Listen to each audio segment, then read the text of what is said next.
two households, both alike in dignity, in fair Verona where we lay our scene. From ancient grudge, break break to to new new mutiny. mutiny, where civil blood makes civil hands unclean. From forth the fatal loins of these two foes, a pair of star-crossed lovers take their life, whose misadventured, piteous overthrows do with their death bury their parents' strife. The fearful passage of their death-marked love and the continuance of their parents' rage, which but their children's end naught could remove, is now the 2 hours traffic of our stage, the which if you with patient ears attend, what here shall miss, our toil shall strive to mend. The Winter's Tale starts as a tragedy and turns into a comedy, while Romeo and Juliet starts as a comedy and turns into a tragedy. Both plays have turning points where the entire tone changes dramatically. For the former, it was the time skip after exit pursued by a bear. For the latter, it's the moment Mercutio is fatally wounded. The play is often considered the greatest love story of all time. Of course, opinions have differed on that in the following centuries. If you're a novice, you'd think the love story was the tragedy.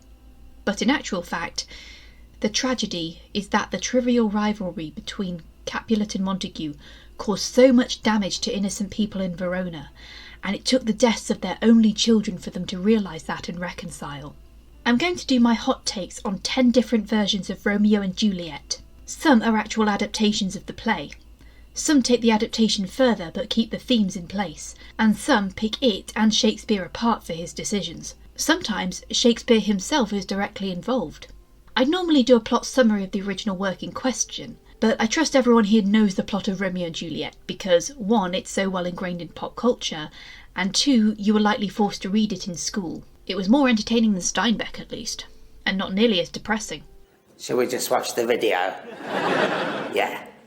Yeah, better.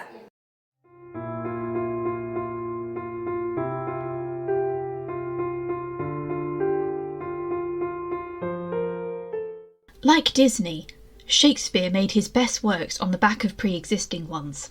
The earliest inspiration for Romeo and Juliet dates back to the ancient stories like Pyramus and Thisbe, a story referenced in Midsummer Night's Dream. Italian authors from as early as 1476, who were writing contemporary versions of a tragic romance caused by feuding families, became the basis for the play. But the more prominent iteration that Shakespeare borrowed from was the 1562 epic The Tragical History of Romeus and Juliet, which was a translation by Arthur Brooke of Matteo Bandello's Giulietta e Romeo, published in 1554 and translated into French by Pierre Boistuau in 1559.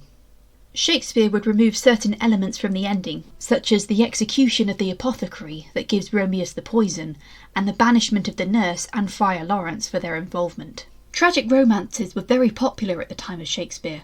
Christopher Marlowe had successfully published works like Hero and Leander and Dido, Queen of Carthage, to critical praise. Most of Shakespeare's works were not published until after his death, but it is believed that Romeo and Juliet was composed as late as 1596, as it was first staged in 1597.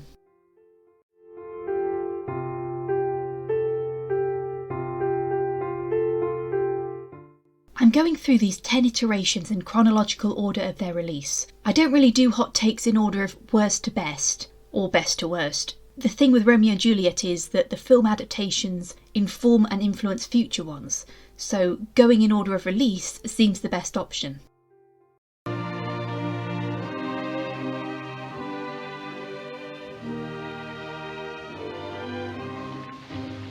If I profane with my unworthiest hand this holy shrine, a gentle fine is this.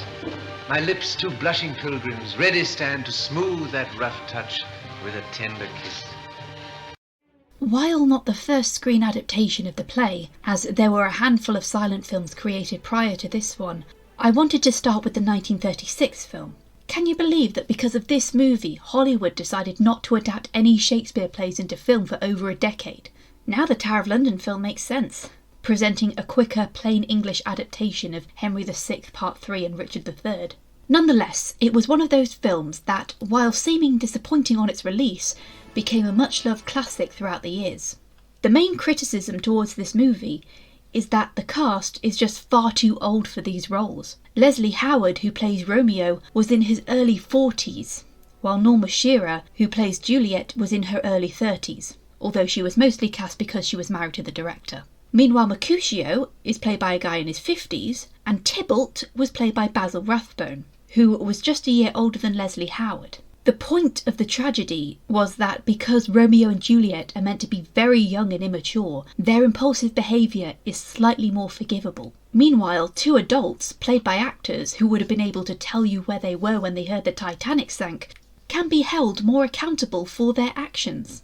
The film carries many elements that will come to be seen in future adaptations. Romeo's first sighting of Juliet is made a point of focus. Juliet is covered in a transparent shroud, which Romeo pulls away, and showing, rather than telling, how the letter meant for Romeo never managed to reach him. The background score also uses the famous musical Sting from the Tchaikovsky ballet. You know the one I mean.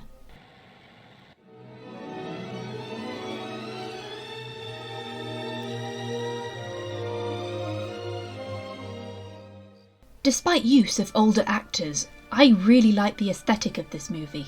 The costumes on the men appear to be historically accurate, albeit embellished so their gaudiness stands out on screen a lot more. Although, could someone please explain to me why Benvolio has Ferrero Rocher on his doublet?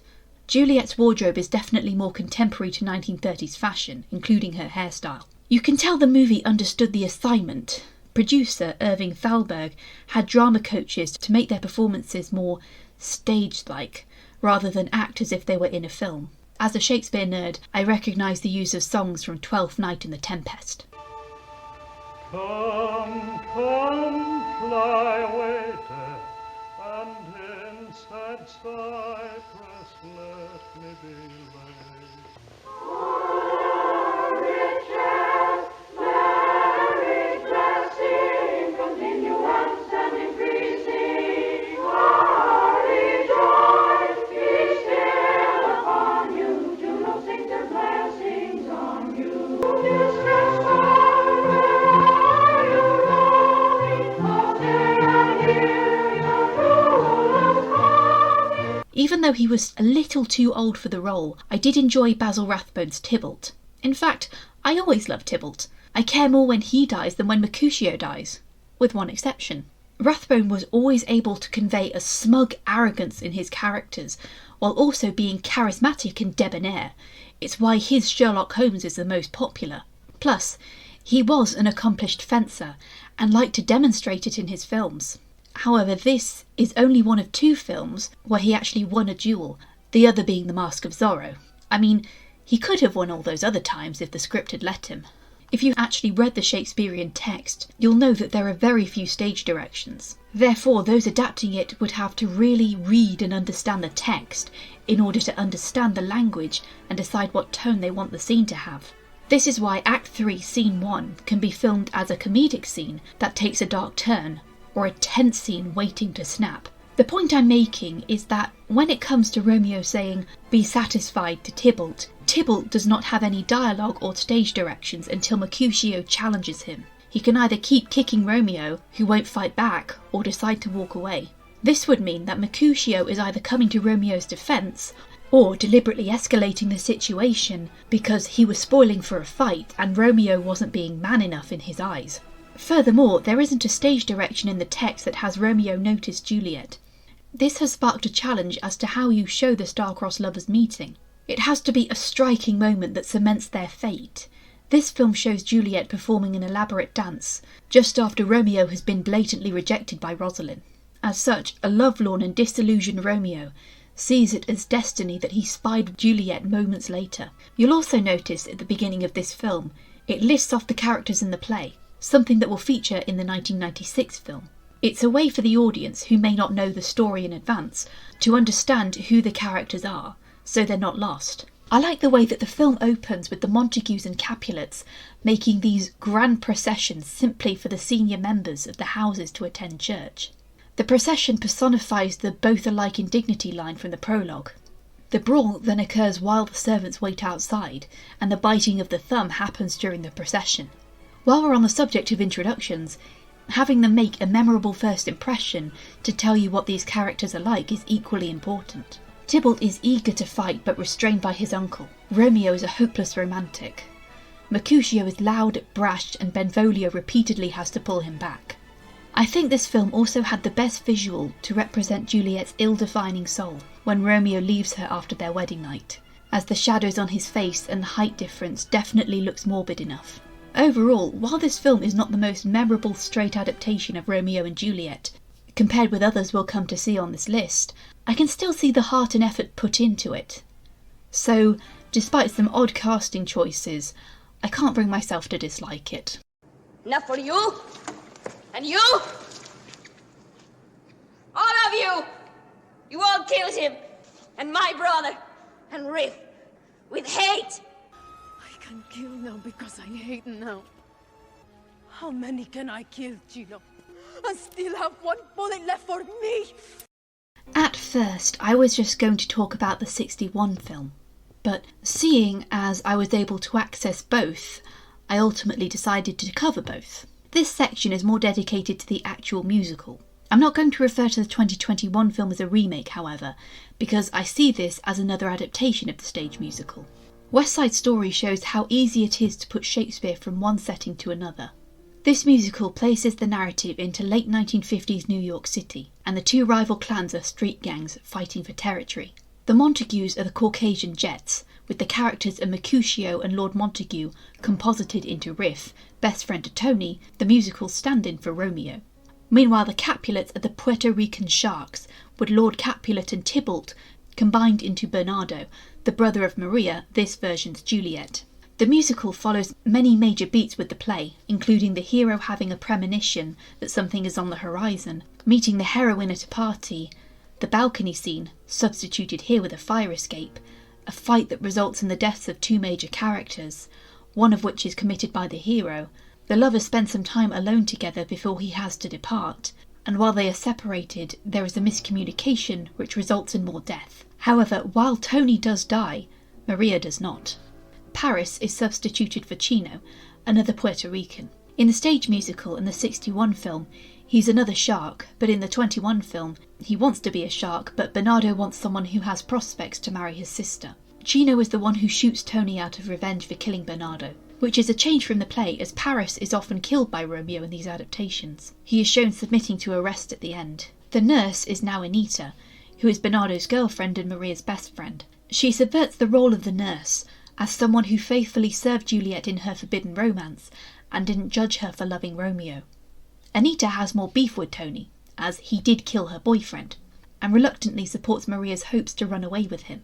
However, this changes dramatically, as when she tries to get a message to Tony, she is instead assaulted by the Jets.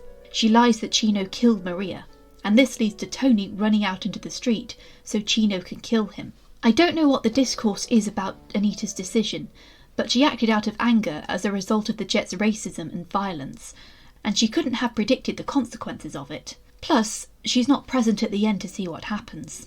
The prince is now Lieutenant Crank, really hard not to say Lieutenant Kronk.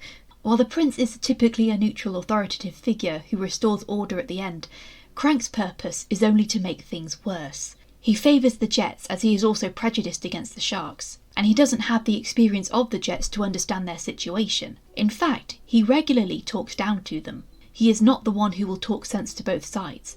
Maria is the one to lecture them at what hating each other has brought them to. Doc, or Valentina in the 21 film, is the Friar Lawrence stand-in, although their role is much diminished.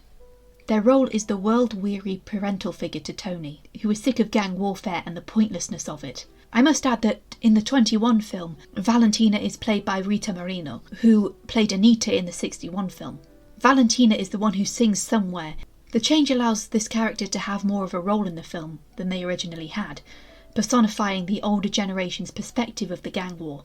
The rivalry between the Jets and the Sharks is mostly steeped in racial prejudice. The Jets are angry that foreigners are moving into their neighbourhood when they already have little, and the Sharks appear to be responding to the attacks on them. However, this rivalry has been going on so long, neither side can agree on how it started. The 21 film adds an element to this, where the neighbourhood is being demolished to build Lincoln Center. This makes the backdrop look like a war-torn battleground, while also emphasising how pointless the gang war is, as no matter who wins, they will all still end up losing.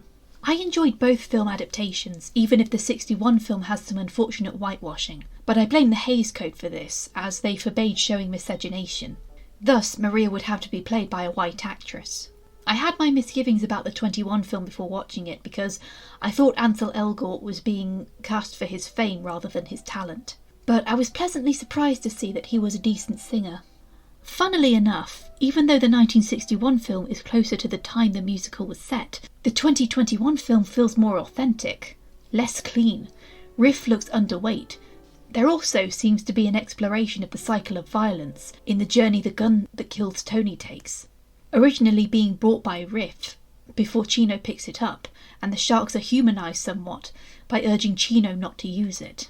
There is also more development of Anybody's, as they search for acceptance by the Jets, which they eventually achieve. And yes, I do believe that Anybody's is meant to be trans. Steven Spielberg intentionally cast a non-gender specific actor. And before the Dora Winifred followers get at me for this, the fluency of gender has been prevalent all throughout Shakespeare's works. I think the Jets' eventual acceptance of Anybody's does show that they have room to grow. Hence, they take Maria's words to heart at the end. No matter how bad things got, they were still able to change. My sin is purged. Okay, I know that for many of you, this is the definitive Romeo and Juliet.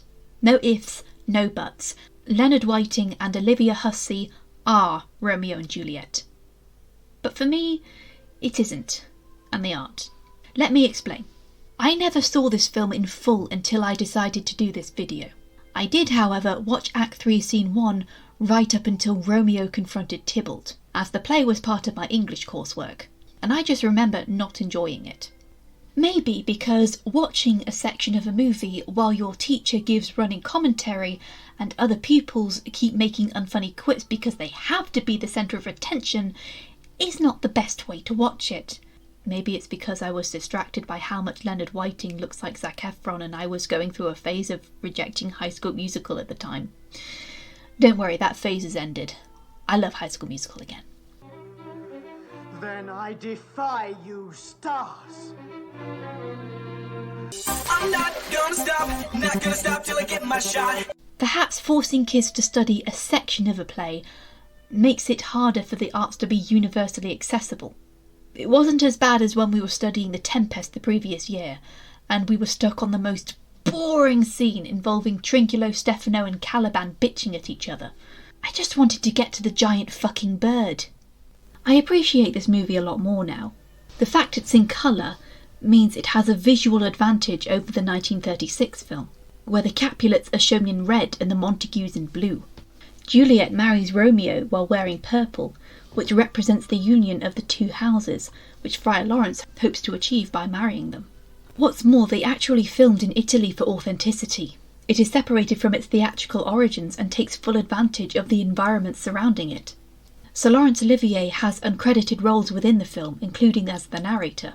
The audio had to be dubbed in separately, according to Olivia Hussey, because the cameras they used for filming were too loud. Olivier did this all without pay, and because he admired Franco Zeffirelli's work, and because he was the biggest Shakespeare nerd of all time. Knowing about the audio problem does make sense now, because hearing Olivia Hussey when she's crying does sound very exaggerated. Had they been able to capture it in the scene, it probably would have sounded a lot more natural.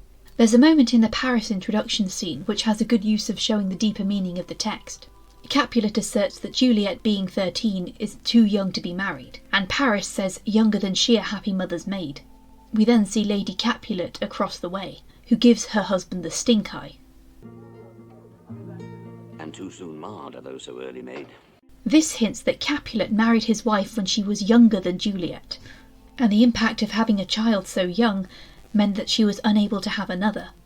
Hence why Juliet is the only one they have. And yes, Olivia Hussey was closer in age to the role she was playing, being 15. Leonard Whiting was 16. Both of them capture the emotional depth and impulsivity of both characters. I was surprised to learn how young they were. because they carry the roles with such maturity. Hussey, in particular, took the role very seriously, and even partook in method acting, such as running around before filming Act 4, Scene 1, to capture Juliet's agitation. Also, props to her mother for preventing the filmmakers from making her take diet pills for the role. Forcing unnecessary medications on young actresses is a long and screwed up tradition in filmmaking. Look at what it did to Judy Garland. The Act 3 Scene 1 duels are quite similar to the 1936 film, but the immaturity and comedic elements are heightened in order to pull the rug out from under the audience and the characters when Mercutio dies. Mercutio begins the scene with a cloth over his face, which looks comic, but it also looks like a shroud. He also does not take Tybalt seriously. Once again, Tybalt is the #sexy one, being played by Michael York this time.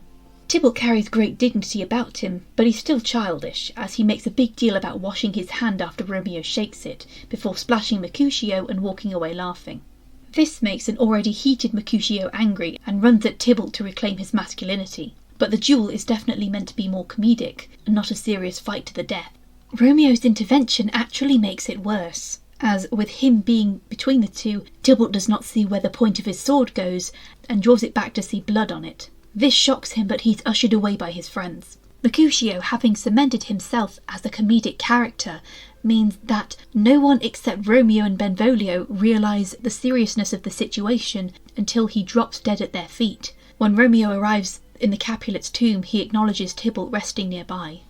This line is often cut from the play, but it helps emphasise how much bloodshed the feud has created. I'm fairly certain that the direction for Mercutio's Queen Mab monologue influenced how it was portrayed in the Baz Luhrmann film.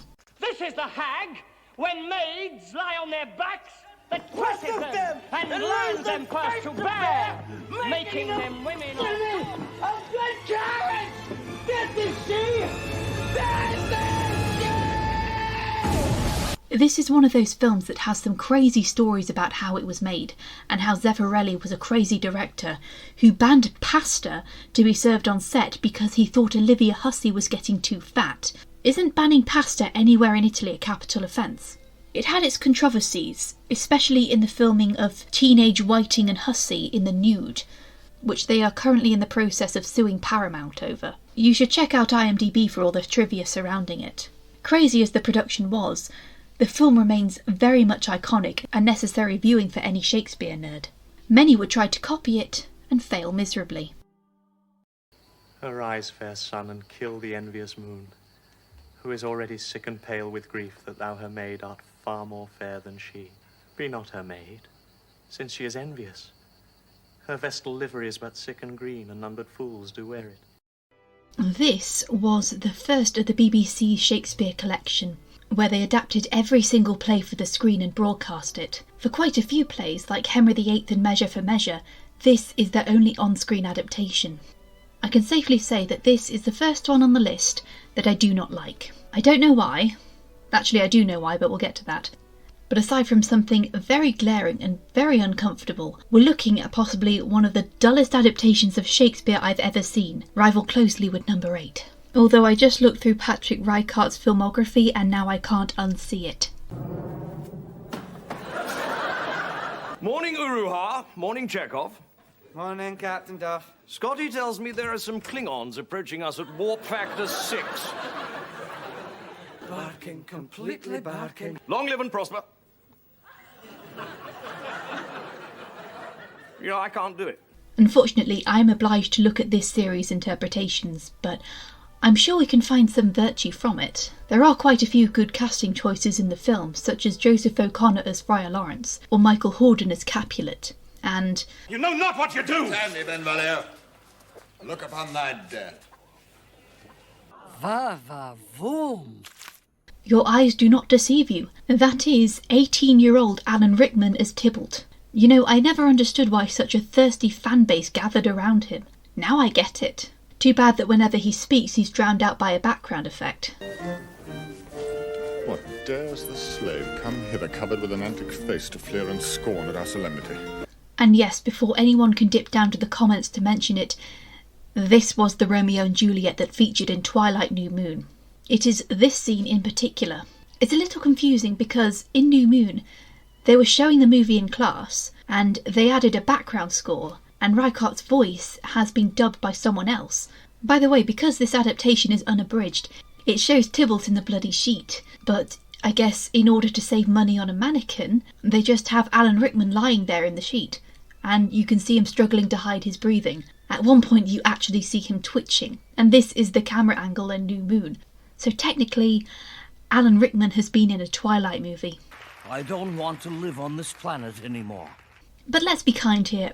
This version has a lot more in common with Twilight than we might think. It's boring, the lighting is terrible, it's too long, Romeo's a nonce. Okay, I bitched about Romeo, let's talk about Juliet. It is at this point that I actually prefer it when an adaptation conveniently forgets to mention that Juliet is meant to be 13. Despite the questionable nude scene in the Zeffirelli film, they at least got off the hook by having the two lovers be close in age. But here, they cast a 14-year-old as Juliet and a 26-year-old as Romeo. There's not enough yuck in the world. Rebecca Sayre got in trouble with the director for saying that she felt her Juliet was too childlike and asexual, and he banned her from doing any more promotional interviews. If that's the case, maybe you shouldn't have cast someone who hadn't taken her GCSEs yet. Sorry, they were called O-levels back then. Granted, you never see anything too sexually charged between them, besides kissing. Even at the beginning of Act 3, Scene 5, Juliet is shown sleeping in her shift, and there isn't a prior scene showing him arriving in her chamber. As for Sayre's performance, she's an adequate Juliet. Sadly, both she and Reichardt don't appear to have the chemistry with which to carry the romance.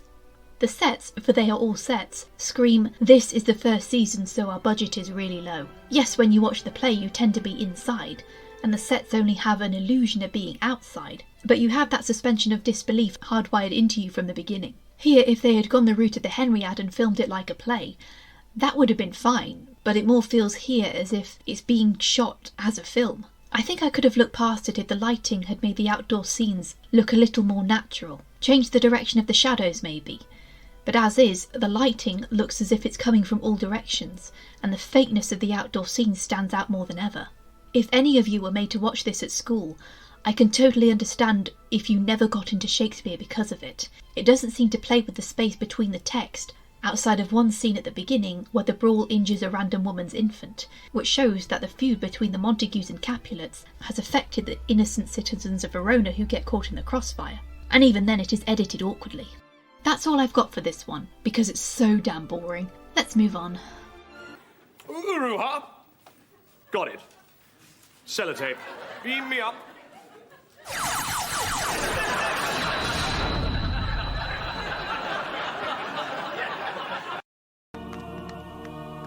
Come with me, and we will make short work.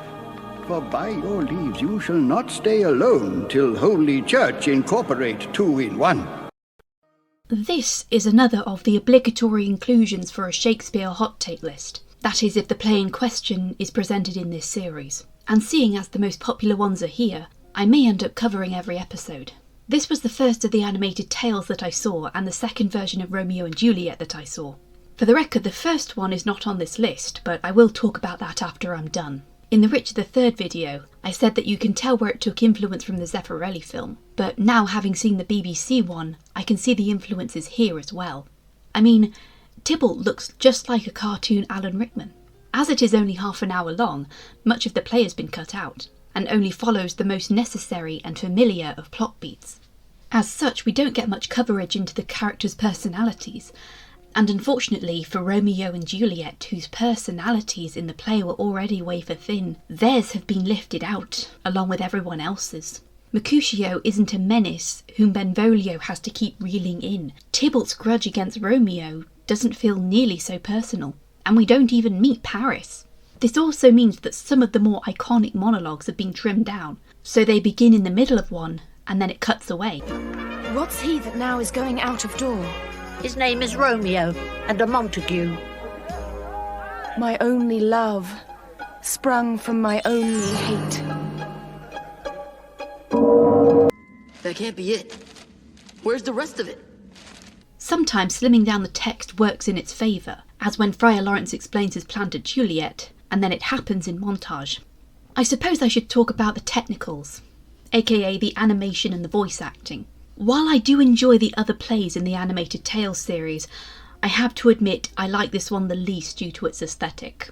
The background designs are very good, but perhaps I am unnerved by the designs of Romeo and Benvolio with giant pink lips, while the rest of the male characters like Mercutio and Tybalt don't. Even then, Mercutio from the side is pretty difficult to look at. Juliet's design is rather unique. I'm getting a pre-Raphaelite inspiration, and the fact she is the only red-haired character makes her stand out more. It seems that there is a mix of cartoonish and realistic here. The other 4 hand-drawn animated episodes seem to be more consistent with their styles. Macbeth, Julius Caesar and Othello, being tragedies, have realistically drawn characters, while A Midsummer Night's Dream dips more into exaggerated and comedic designs. The voice acting is okay. It's not terrible. The actors definitely know what emotion they need to put into their words, even if the animation struggles to match it. We have a pair of actors who are in their late 20s when they voiced Romeo and Juliet, so their line reads come off as a little too mature, but hey, we can't have everything. This episode also commits the same sins as the BBC adaptation, where they take little opportunity to play with what can be done between the lines. Even the Act 3 Scene 1 duel goes by quickly. Tybalt looks as if he has every intention of stabbing Mercutio before Romeo even tried to get in the way. A problem of the fast pacing, unfortunately. Although I think this is the only one on the list that actually features a schmeck scene, while others tend to show them coming together, cutting away, and then coming back the next morning. The nudity is all PG-13, but I'm surprised it was included here. I remember when I was trying to find all the episodes of the series on YouTube again, and this was the only one I couldn't properly access because the quality was really bad and the audio was out of sync. So when I finally found it again, I was a little disappointed. The rest of the episodes are all really great, with the animation being exceptionally high quality, especially the stop motion ones. Maybe I'd have enjoyed this one better if it had been in stop motion. My heart loved till now, for swear at sight, for I never saw true beauty till this night. Gonna go right ahead and say, this is my favourite on the list. This, to me, is the definitive adaptation of Romeo and Juliet. It was the third version of the play that I'd seen, and the second thing that I'd seen Leonardo DiCaprio in, after spending a lot of Year 6 trying to watch Titanic in full, while my sister kept skipping several scenes. But that's another story. Sometimes you need to hear Shakespearean dialogue in its intended time period and setting. Sometimes you just need Leonardo DiCaprio screaming in the rain. I am fortune-full!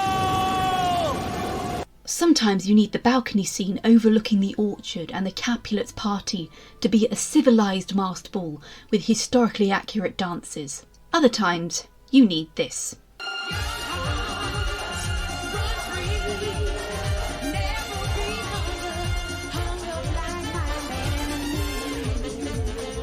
This Mercutio has done drag many times before if this elaborate dance sequence is anything to go off of. You cannot tell me otherwise. This is also another case of referencing Shakespeare's constant subversion of the concept of gender. I have heard high levels of snobbery aimed at this interpretation, mostly from older generations who prefer the Zeffirelli film. The complaints I see is how loud, crazy and erratically edited it is. I mean, you can't criticise Baz Luhrmann for being Baz Luhrmann. Plus, he read the assignment. He just thought outside the box. He said that his idea for the movie would be what Shakespeare would have done if he could have made a movie. The film has several Shakespeare references throughout. Something like this proves that Luhrmann was doing his homework.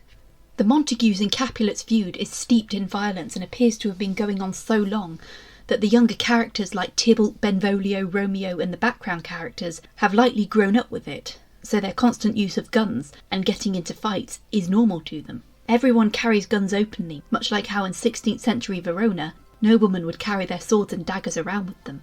But it's also a status symbol, because they all think they look cool with their guns, especially Tybalt, whose fighting style resembles flamenco. This was a deliberate choice which was choreographed especially for John Leguizamo, and here the constant trend of Tybalt being the #sexy one has peaked.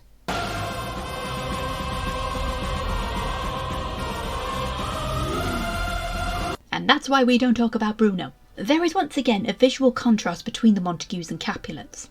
The Montagues are beach bros or surfer dudes who hang out at the beach, drive convertibles and wear open Hawaiian shirts. They are also all Caucasian. Remember, Mercutio is not a Montague.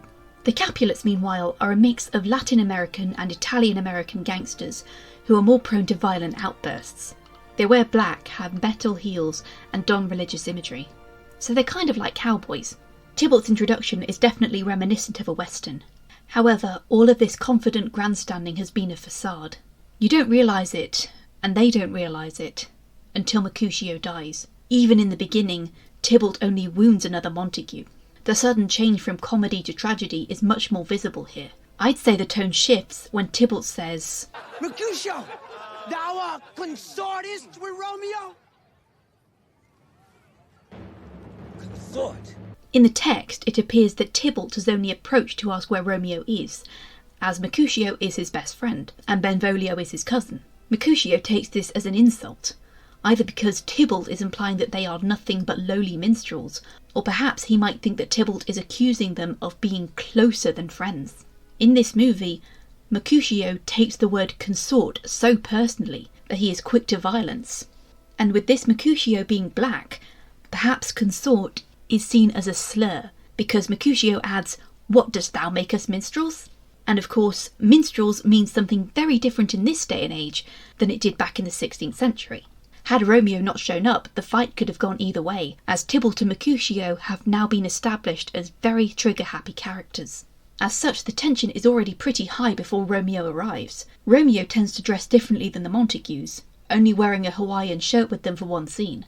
His still wearing the suit he got married in shows that he is associating with neither side in the conflict and has adopted neutrality. The floor drops out from under everyone as Mercutio dies. None of them intended for this to happen. There's as much focus on Tybalt's guilt as Romeo's. And with these emotionally charged characters feeling so powerless in the face of death, all they can do is scream. DiCaprio and Danes' Romeo and Juliet is pretty memorable. There is a lot of water imagery in the film. The two of them meeting each other through a fish tank is my favourite visual, as they are unable to take their eyes from each other. So much is said between them without either speaking up. The use of water can mean many things: life, purification, transformation, but also change. I often wondered why Juliet was introduced submerged in her bathtub, but I think this must be her way of escaping the loudness of her family. The water offers silence, peace and calm to the main characters. In some ways, this is my favourite final scene. In another way, I kind of miss the closure that the deaths bring. Lerman amps up the tragedy by having Juliet wake up as Romeo is about to take the poison, but he doesn't realise until it's too late. Every time I watch this, I'm like, say something! When I was watching this in school, we were all shouting at the screen, even though we all knew what was going to happen.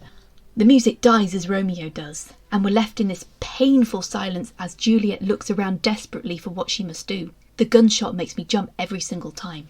After the last bits of dialogue from the prince, who is the chief of police in this one, declaring all have been punished, Ed, both Montague and Capulet look so exhausted from grief. You can possibly interpret that the feud is over, because neither has the energy to continue. We also don't see any resolution from Friar Lawrence, which sucks because the more we can get of Pete Postlethwaite the better. I'm going over my word limit here, but there's something else I wanted to add. Baz Luhrmann tends to bookend his movies. It's in Moulin Rouge, Great Gatsby, Strictly Ballroom and here. With Romeo and Juliet, it begins and ends with a news reporter as the narrator and delivering the final lines. So it looks as if this has already happened, and the reporter is giving an in-depth news story about the events. You can't stop me from loving this movie. Baz Luhrmann acknowledged that Shakespeare plays are crazy, and he said, "Let's embrace the crazy, mate." I'm not doing an Australian accent, I'm terrible at those. He wasn't my father, but he was still part of me. My father said there was a darkness in Scar that he couldn't escape. Maybe there's a darkness in me, too.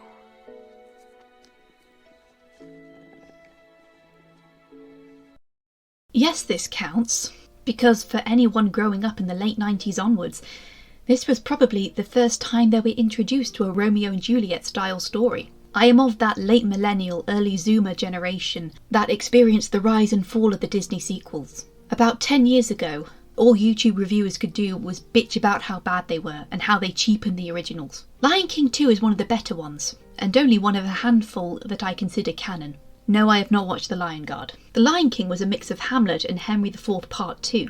And yes, if I do a Hamlet hot takes, I will include The Lion King because why the hell not? So it only seemed natural that its sequel would also take influence from another famous Shakespearean play. Certain roles are mixed up and given to a range of characters. Romeo and Juliet are now Kovu, Scar's adopted heir, and I'm going to say Kira accidentally so many times, and Kiara, Simba's daughter. Rafiki is Friar Lawrence. Timon and Pumbaa are the nurse for all intents and purposes. And Nuka is sort of a mix of Tybalt and Mercutio. However, the story is just as much about Simba as it is about Kovu and Kiara.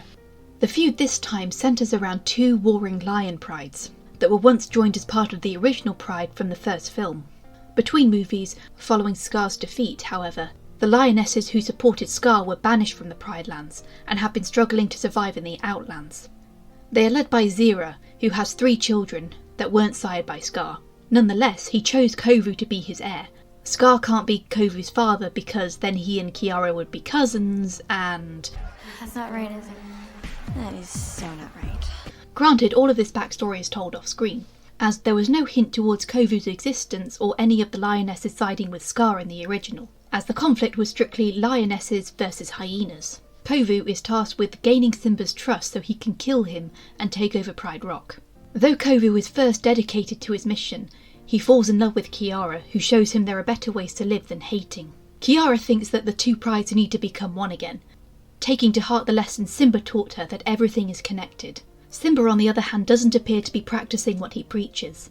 The title Simba's Pride has a double meaning, where yes, he is the leader of an actual pride of lions, but also his pride perpetuates the division between the lionesses. So you could say Simba's exercising a little bit of pride and prejudice. Pride is a motif throughout the film.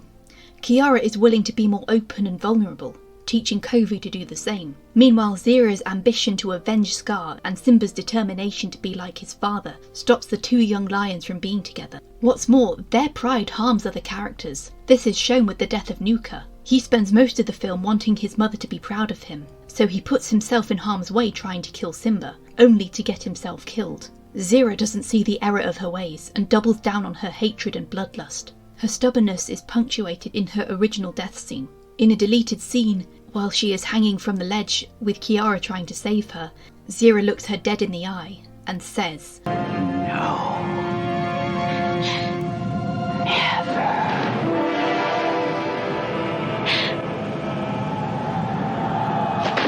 In the lineup of Disney sequel villains that are from the Disney Toon Studios library and aren't just the original movie villain coming back for revenge, Zira is the best. And yes, this Romeo and Juliet live at the end. I mean, of course they did, it's Disney. But this time it allows them to see the good that their love created. Their actions unified the prides, not their deaths. This was the outcome that Friar Lawrence, and by extension, Rafiki and Mufasa wanted. Another element of the story is Kovu's fear that he will become like Scar. Even though they are not related by blood, he feels that his lasting influence will seal his fate and become a monster. Kiara helps him realise that he is not defined by his origins, and he has the chance to shape his own destiny. Even when his mother literally forces him to look like Scar, and the denizens of Pride Rock immediately mark him out to be evil and violently kick him out, his love for Kiara saves him from becoming evil. This interpretation definitely puts more emphasis on the feud than the love story, and lends more focus to the grown-up's perspective of things than the original play. Especially since Simba is the main character. The resolution of the conflict is brought by Kiara pointing out that division was merely an illusion. But they... Them? Us. Look at them. They are us. What differences do you see? I love the way this is symbolised by the rain stopping and the clouds parting as Simba and the other lionesses come to this realisation. Zira, on the other hand, shows that sadly there are those who will never change, but that is a fault in them, and it will be their downfall. She is represented in a pile of logs blocking the river. So I guess the river represents the united pride, and the progressive gathered strength washes away the stubbornness of hate. There is a lot more symbolism in this movie than I thought. I appreciate that this gives more agency to Romeo and Juliet, as they didn't seem too bothered about ending the feud in the play, although Friar Lawrence thought that marrying them would be a means to that end. Because Kovu and Kiara are more active, they saved themselves from meeting their counterparts' fates. Definitely one of the better Disney sequels. Must you be gone? It's now only the dawn. You are the nightingale and not the lark, I promise. She sings each night sitting in yonder tree. Believe me, love, it was the nightingale. It was the lark, the herald of the morn, no nightingale. Watching this movie was the equivalent of reading out the play in your English literature class. And not in the fun way, because your teacher always chooses the mumblers or the monotones, and their lack of enthusiasm kills any passion you may have had in the text. And you never get to read. For some reason, the teacher always forgets about you. Yes, that example is based on a true story, but in this case it was measure for measure. This is another adaptation which I didn't watch until I decided to make this video. I remember seeing the trailers for it back in the day, and I thought it was a remake of the Zeffirelli film, and I was declaring Baz Luhrmann's supremacy at the time, so I didn't care. Then no one spoke of it when it came out. It just completely disappeared into obscurity. And now I know why. First, I'm going to say some nice things. The costumes are very pretty, and the locations are stunning. Love me some of that Italian scenery porn. Now on to the negatives. So the movie starts, and the prologue stops at line 4. No mention of the star-crossed lovers. It goes into a narration with this entirely new made-up scene where Prince Aeschylus holds a tournament so the Montagues and Capulets can work out their differences there instead of on the streets. The problem is this tournament only has one event, which only one side can win. Tournaments usually have more than one event, so of course the losing party are going to feel a bit bitter and look for retribution elsewhere. He didn't think this through. While there is a visual contrast between the two houses again, the colours are swapped, so now the Capulets are in blue and the Montagues are in red. It was confusing for me personally because I was watching the Zeffirelli film the previous night. The champion for the Montagues is Mercutio. But Mercutio isn't a Montague. He's cousins to Prince Aeschylus. The whole point of him dying was to show the feud hurt people outside of the two houses, and the prince's lack of action caused both Mercutio and Paris to be killed. Bloody hell, I've wasted 40% of my word count on the opening, and I haven't even gotten to the language yet. Given this extra scene, followed by Juliet running through the gardens and talking to her nurse in dialogue not from the play, I thought, oh okay, they're telling the story in plain English. That's fair. But no, they go to the original Act 1 Scene 1 and it's back to early modern, but then they inconsistently switch between early modern and plain English, and the whole movie is like this. It just leeches the soul out of the text. Romeo saying, "Ay me, sad hours seem long," is much more poignant than "When I'm sad the hours seem long." I know that's not what he sounded like, but I don't care. You have the lines already written down. Why do you feel the need to change it? And the answer is, because this was written by Julian Fellowes. No, God! No, God, please, no! No! No! No! I mean, what was I expecting? I thought he could make something decent because the script was already written for him. It worked for School of Rock and The Prince and the Pauper. The added replacements of these and thous with yous and yours also adds a condescending sting to the film. Fellowes either thinks that he can write better than Shakespeare, or he doesn't think the audience is smart enough to understand Shakespeare, so he has resorted to talking down to them. Honestly, he should have just gone for telling the movie in plain English, because he does at least add some interesting extra elements, such as Tybalt discouraging Juliet's feelings for Romeo out of concern for her honour, or Capulet stating that he wishes to marry off Juliet quickly, because Tybalt's death means there is no clear heir to the house. The younger actors they chose are shite. I want to be nice, but their performances were so hard to watch, they were so boring. And we're stuck with them for most of the sodding film. If you're one of my patrons, you probably see me venting about how bad the movie is on my Discord server while I was watching it. Not only do Douglas Booth and Haley Steinfeld have no chemistry whatsoever, and they mutter their lines to the point I had to put my headphones in while watching, but I have seen livelier performances from zombies. Benvolio, Mercutio and Tybalt seem to have just enough energy to give a damn, even though Tybalt looks like a proto-Kylo Ren and Benvolio looks like he's 12. And yes, I know the actor was like 17 when he did this, but like, what a baby face. Damian Lewis and Paul Giamatti are the best performers, with Stellan Skarsgård's Prince coming in at a close second. You know you screwed up when the person who has to call out your constant feuding is Baron Vladimir Harkonnen. Also, can we please acknowledge the implications of Damian Lewis and Natasha McElhone as a married couple. Because if I was Anne Boleyn right now, I'd be watching this like, oh, so when you marry my sister, suddenly you're okay with only having one daughter? This film also does the Juliet waking up while Romeo is taking the poison change, but I don't really care when it happens this time. The only time I got really emotionally invested was seeing Friar Lawrence's reaction to Juliet's suicide. And that's mainly because Paul Giamatti can act. If that was me, I'd be standing there like, these stupid fucking heteros. There are so many things wrong with this film, but alas, I have set myself a 1,000-word limit for each segment so this video doesn't get too long. Let's just say the level of frustration I got from this is the same that comes from the bad historical stuff on this channel. Especially the ones with wasted potential. It tries to be authentic, it tries to appeal to the young kids, it harkens back to the classics, and it just does not succeed. It's not even worth analysing. Did he not receive my letter? What letter's that? It was at this moment that he knew. He fucked up. Surely our young lovers will live happily ever after.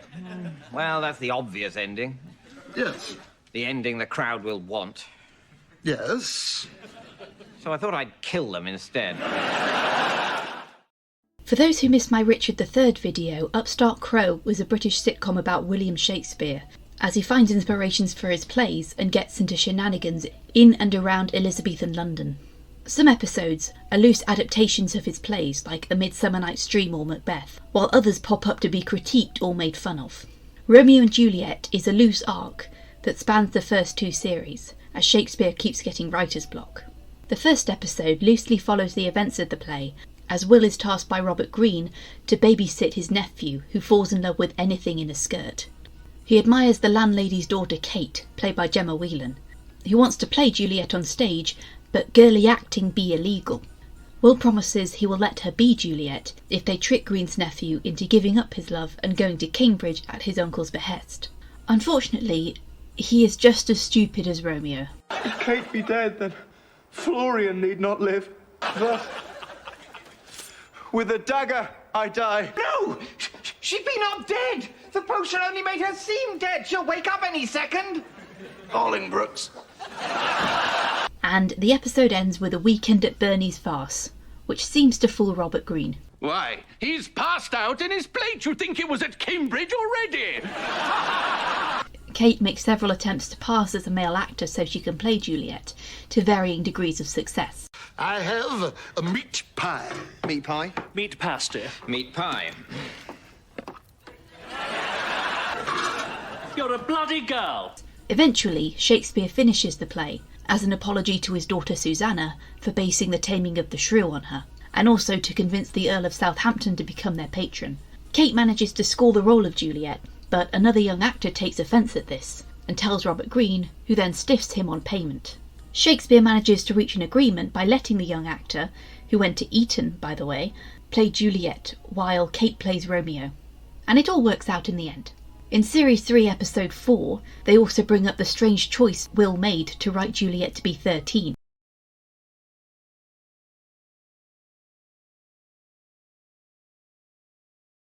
When, in the original story he took inspiration from, Juliet was 16.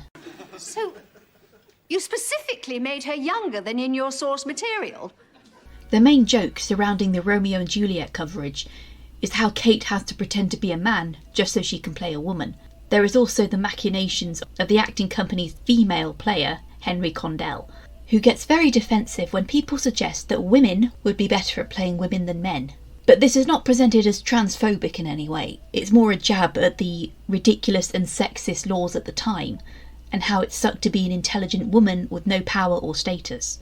Kate is the Lisa Simpson of the show, but when someone like Kit Marlowe says something sexist, he's usually portrayed as in the wrong, and he gets his just desserts in the end.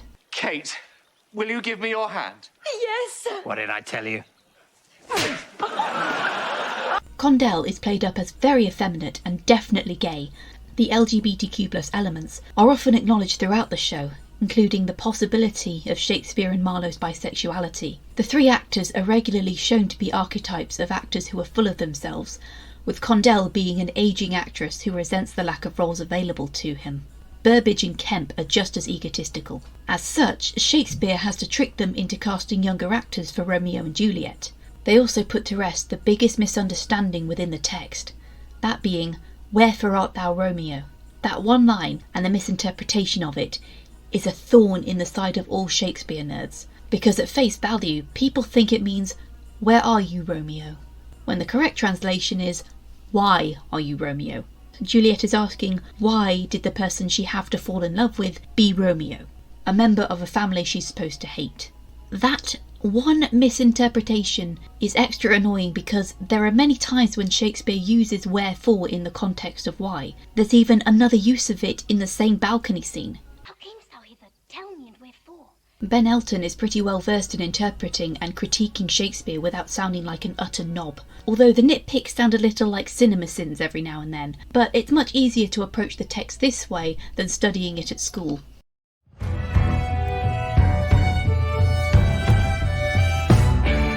Juliet plunges Romeo's dagger into her heart. What if Juliet didn't kill herself? I mean, really, that should almost be the start of the play. This one is a little unique, but I wanted to talk about it anyway. This musical is basically an unofficial sequel to the original Romeo and Juliet. But how can that be when the two leads die at the end? Well, this time they don't, thanks to Anne Hathaway, Shakespeare's wife. Spoilers, by the way. The premise is that during the preparations for the first performance of the play at the Globe, Shakespeare has invited Anne to watch.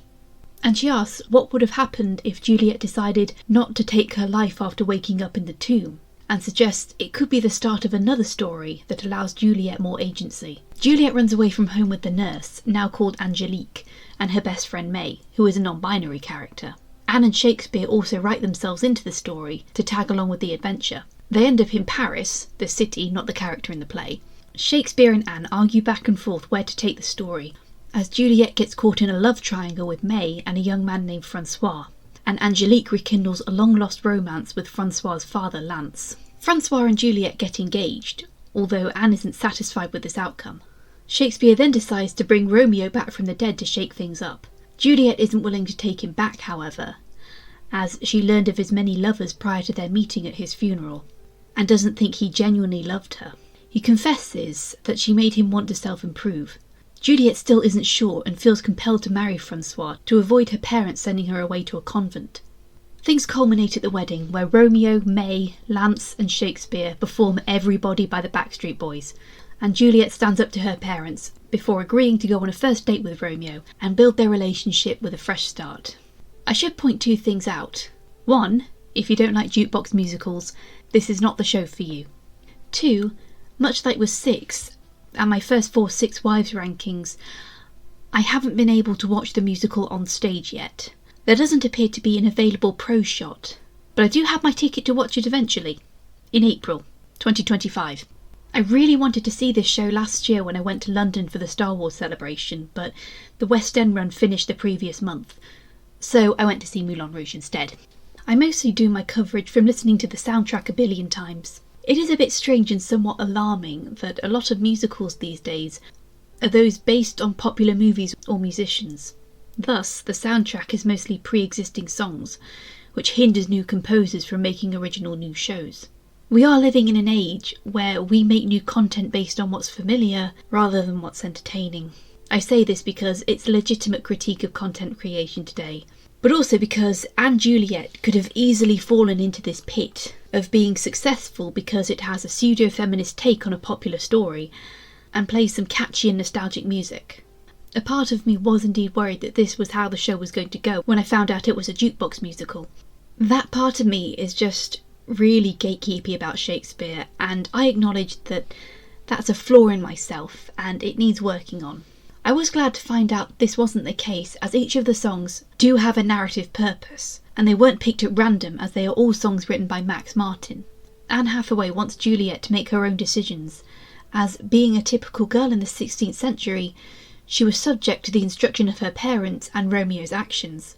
The song Stronger, where she finally tells her parents that she has been running from them, is kind of satisfying when you consider how her father treated her in the play.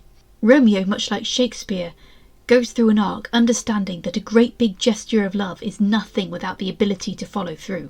They both learn to see things through Juliet and Anne's perspectives before they reconcile in the end. There isn't a distinct time period for this setting besides the beginning with Shakespeare and Anne.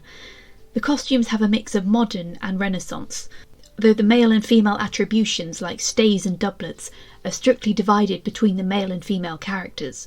May is the exception who wears a combination of both.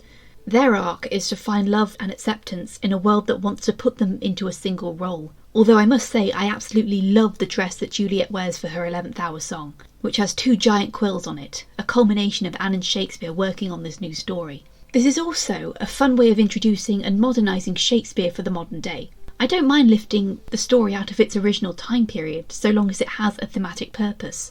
Here we see a parallel between Juliet's lack of autonomy in the original play and the feelings of helplessness and powerlessness that young people feel as they handle growing up. I especially love the use of Britney Spears, whom we all know has had a really crappy time trying to gain control of her life. Listen to the soundtrack and give it a go. If you can watch it on stage, I encourage you to do so. Sadly, I missed out on applying for the wardrobe assistant on their UK tour. But oh well.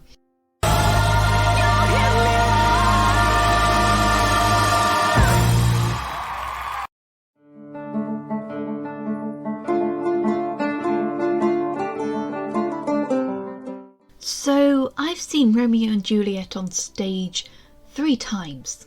I could have included the 3 interpretations I have watched on here, but I'd only do that if there weren't enough adaptations to choose from, and here there was no shortage. There are many others I could have put on this list that were overlooked, sometimes reluctantly. The first time I watched Romeo and Juliet was on stage, but it wasn't a true adaptation, as it were. That is to say, it was at the Mansfield Palace Theatre, performed by a company called Shakespeare for Kids. The Z was to show that they were cool. They have an online presence, but they're still pretty obscure. They specialised in making musical adaptations of Shakespeare plays, translating the verse into plain English, and performing for kids who are being exposed to Shakespeare for the first time. This version was set in the 1950s. The Capulets were basically the T-Birds, and the Montagues looked like Elvis Presley in his Hawaiian get-up. I went in already knowing that they die at the end, because my sister kind of spoils everything, and watched Act 3 Scene 1 going, Boy, that escalated quickly. I mean, that really got out of hand fast. I think this show sparked off my pickiness for where I sit in a theatre. I was upstairs on the back row, and in a theatre full of kids, kids will be kids, so everyone in front of me kept sitting on their knees instead of sitting on their bums, and I've never been the tallest person. And this was extra annoying because the school sitting in front of us were all wearing baseball caps. Obviously it was so the teachers could identify them, but it is rude to wear a hat indoors unless it's a religious thing. This is why I'm always really particular about where I sit in the theatre now, and it's kind of why I tend to book months in advance and try to grab the front row of an upper level. The second time was at the Nottingham Playhouse, and since we were studying the play in English Lit, I'm surprised we didn't go on a school trip to watch it. Maybe the run was booked up or the school was just too cheap to fork out for it. I think I was the only one in my class besides my teacher who went to see it. I only got in because I had a comp. This one was good at times, but the acting between Romeo and Juliet was a bit awkward. The kiss. What was up with the kiss? It was staged, so Juliet had her back to the audience when Romeo kissed her, as if to hide the fact that they didn't kiss at all. But they kissed anyway for the wedding night scene. Didn't make any sense. They showed a clock between scenes, counting down to the eventual ending, and they played rule of 3 with certain scenes that showed how things could have gone differently. Capulet gives the invitations to someone who could read. The nurse was disgusted by Mercutio's behaviour and left before talking to Romeo, and the messenger actually reached Romeo on time. There was a bit before the balcony scene where Mercutio went on his crazy rant and then passes out, and Benvolio just sort of sat there laughing to himself because, one, the character is meant to be drunk off his arse, and also I think the actor forgot his lines for a moment. Benvolio's role was expanded slightly, where he was the one to tell Romeo about Juliet's supposed death instead of Balthazar. I can understand this from a play perspective, because otherwise you had the guy playing Benvolio going home at the interval. I always did find it weird that he disappears after Mercutio and Tybalt are killed. And then the third time was early 2019, and I was ushering a show of young performers doing the play.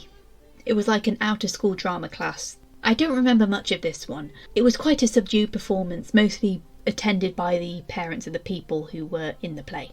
I do remember the kids who brought in a lot of their own snacks and left toffee popcorn all over the floor.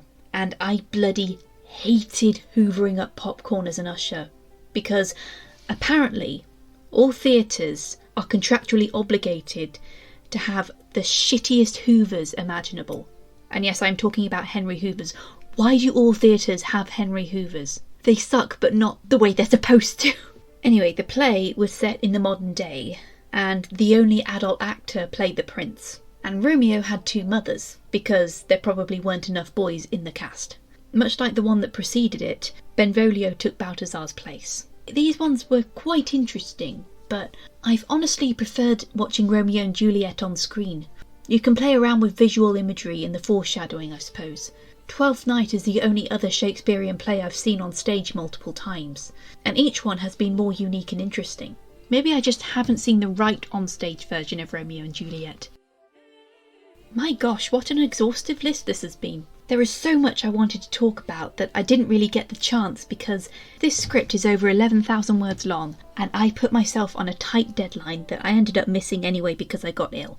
I never got to mention that the one constant omission in these adaptations is the death of Lady Montague, Romeo's mother, as if Lord Montague wasn't having a bad day already. I've called a lot of attention to Act 3 Scene 1 simply because it is such a pivotal point in the play, and there are so many opportunities for the characters to escape their fate, which none of them take up. These adaptations do tend to play with the question on if Romeo and Juliet were star-crossed lovers and doomed in the first place, or if they had taken just a minute to think things could have been different. Had Romeo spent an extra 5 minutes arguing with the apothecary, or decided not to go looking for Mercutio after marrying Juliet, so much disaster could have been averted. But, at the cost of saving their lives, the feud may never have ended. Who's to say the Capulets would not have disowned Juliet for marrying Romeo, and amped up the conflict with the Montagues? How many more would have died then? Even when an adaptation has the two not die at the end, they have to be written as far more proactive in the world around them outside of their romance, in order to bring peace. In the text, the two of them are quite self-centred. And that was my Romeo and Juliet hot takes. I did not think this video was going to literally suck the life out of me, but I was not expecting to get ill. I've gotten used to this point where I don't get ill unless it's around Christmas, because everyone gets ill at Christmas.